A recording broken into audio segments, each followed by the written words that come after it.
د وطن میډیا درنو لیدونکو السلام علیکم. د پاکستان د اټوم بم پلار عبدالقدیر خان مړ شو.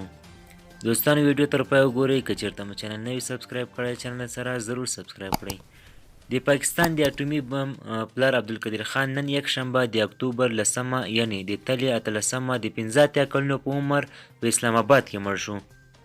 د پاکستان صدر اعظم عمران خان د عبدالقدیر خان پر مړینې خواشیني ښودلې ده. عمران خان ویلي چې عبدالقدیر خان د پاکستان له خلکو سره مینه لرله او د هغه په برکت د هیواد د اټومي طاقت خاوند شو.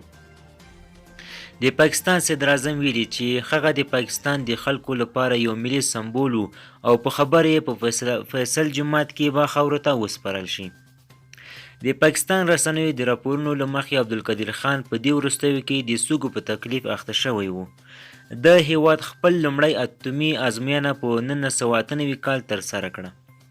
د امریکا حکومت په 1480 کال کې د 14 کسانو او 3 کمپنیو باندې چې ادعا کیږي د پاکستان د اټومي ساينس کارپو عبدالقدیر خان د اټومي وسلو د خپرولو شبکې سره اړیکې لري بندیز ولګوي.